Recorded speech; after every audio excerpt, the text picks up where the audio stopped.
Bonjour chers parents, tuteurs, et bienvenue à cette capsule sur l'utilisation d'un tableau de renforcement à la maison. Pour commencer, il est important de bien comprendre ce qu'est un tableau de renforcement.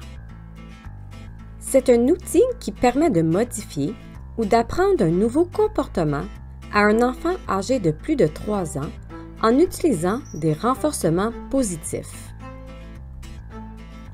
Les études démontrent que les enfants sont plus réceptifs à la récompense qu'à la punition. Utiliser des renforcements positifs permet à l'adulte de se concentrer sur les comportements adaptés et d'accorder moins d'importance aux comportements inadaptés ou non souhaités. Voici quelques avantages d'un tableau de renforcement. Premièrement, il permet de se concentrer sur le positif en reconnaissant les forces et les bons coups de l'enfant.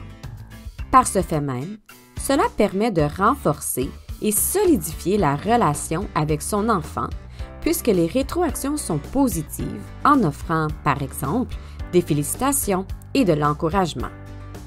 L'enfant développe ainsi un sentiment de fierté en prenant conscience de ses progrès et en se sentant soutenu et encouragé par sa famille dans l'atteinte de son objectif.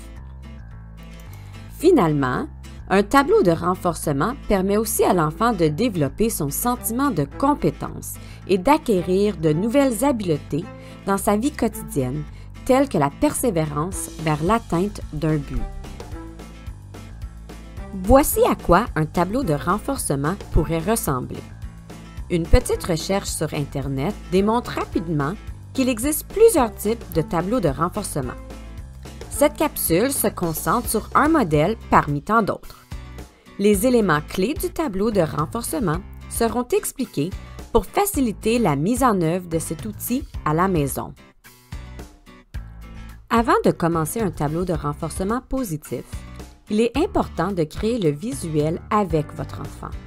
Son implication lors de la création du tableau augmente son engagement et sa volonté d'y participer. Le tableau de renforcement peut être sur une feuille, une affiche ou tout autre format souhaité. Inspirez-vous des intérêts de votre enfant pour créer un visuel qui l'interpelle. Cela peut être des personnages de films ou une activité telle le hockey, la danse, la peinture. Bref, soyez imaginatif et à l'écoute de votre enfant. Il importe aussi de déterminer avec votre enfant un moyen simple et facile pour lui dire qu'il a bien fait le comportement ciblé. Cela pourrait ressembler à « Lorsque je te vois faire le comportement, tu pourras choisir un autocollant à placer sur le tableau. » Pour les plus vieux, ça peut aussi être des points, de la fausse argent, des bâtonnets ou tout autre moyen identifié. C'est essentiel que l'enfant soit informé de l'objectif à atteindre, c'est-à-dire, par exemple, combien d'autocollants seront nécessaires pour obtenir une récompense ou un privilège. Parlant de privilèges, il faut également les déterminer à l'avance. Ici encore, l'implication de l'enfant est importante pour augmenter sa participation. Il est gagnant de choisir des privilèges qui vous permettent de vivre des expériences positives avec votre enfant, par exemple faire une activité spéciale ensemble, en famille ou avec des amis. Pour choisir le comportement à travailler, il faut se concentrer sur un seul comportement qu'on veut soit modifier ou voir apparaître. Ce comportement doit être assez simple et spécifique. Par exemple, dire merci, se brosser les dents ou faire son lit. Il est important de cibler un seul comportement parce qu'en avoir plusieurs peut semer la confusion et décourager l'enfant. Assurez-vous que le comportement est réaliste et atteignable pour l'enfant en fonction de son âge et de son niveau de développement. Afin de maximiser les chances de voir ou entendre le comportement souhaité, il est important de formuler positivement l'attente comportementale pour que l'enfant sache concrètement ce qu'il doit faire. On privilégie donc une phrase qui ressemble à « Je reste assis à la table pendant le repas » plutôt que « Je ne me lève pas pendant le repas ». De plus, c'est important que l'enfant comprenne pourquoi il est bénéfique d'adopter ce comportement en expliquant les bienfaits. Par exemple, C'est important de rester assis pendant le repas pour que tout le monde ait le temps de manger et de discuter en famille. Une fois le comportement ciblé et le tableau préparé, c'est le temps de l'utiliser. Tout d'abord, l'enfant adopte le comportement souhaité. Ceci est la première étape. Dès que l'adulte est témoin de ceci, il est temps de passer rapidement à l'étape 2, soit le renforcement. C'est à ce moment que l'on donne l'autocollant ou tout autre renforcement à l'enfant afin qu'il puisse l'ajouter à son tableau. La troisième étape est celle où l'enfant accumule des renforcements afin d'atteindre l'objectif établi au préalable. Une fois l'objectif atteint, on passe à la dernière étape, le privilège.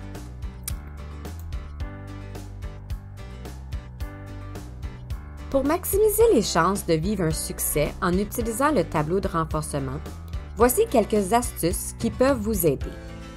Tout d'abord, il est utile de placer le tableau dans un endroit stratégique de votre maison puisqu'il sert de rappel à l'enfant et aux adultes.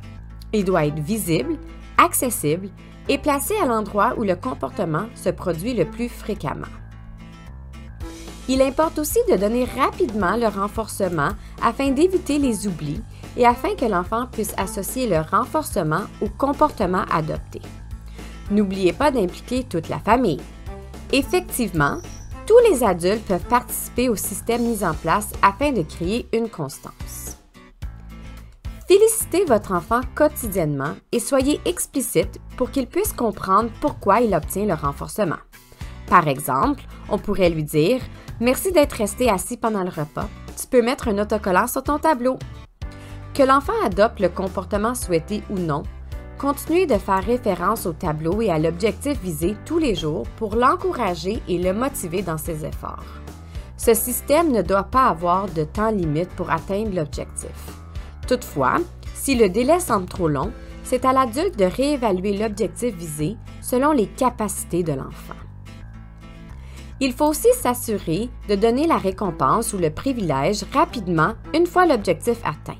Il ne faut pas trop attendre, car il s'agit d'un engagement et cela montre à l'enfant la valeur que l'on accorde à ses efforts. Finalement, une dernière clé de la réussite serait de s'assurer que chaque enfant au sein d'une même famille ait son propre tableau qui contient un comportement, un objectif et un privilège qui lui convient. Chaque tableau doit être adapté selon l'âge, le niveau de développement, les capacités et les intérêts de l'enfant afin qu'il soit efficace. En personnalisant chaque tableau, cela évite aussi que les enfants se comparent entre eux puisqu'ils ont des forces et des défis différents.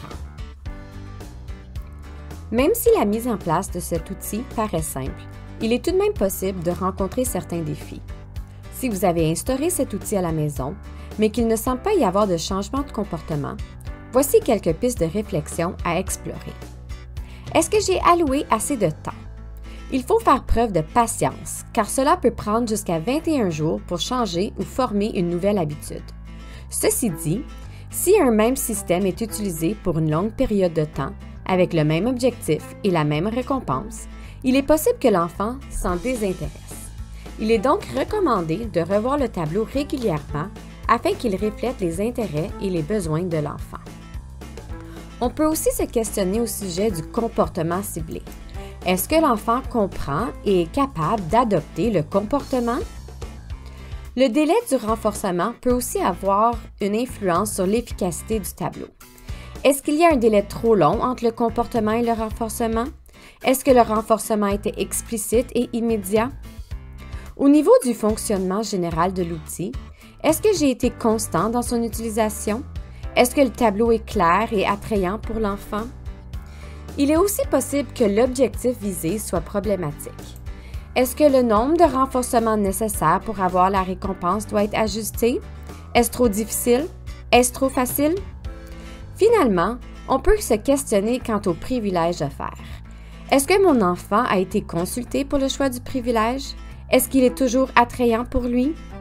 Il ne faut pas laisser tomber si le premier essai ne fonctionne pas. Chaque famille est différente et donc chaque tableau sera différent. Il ne faut pas avoir peur d'être flexible et créatif. Nous espérons que ces éléments vous guident et vous encouragent à mettre en place un tableau de renforcement à la maison. Cet outil peut vous permettre de passer du temps de qualité en famille tout en améliorant certains comportements. Amusez-vous et bonne utilisation!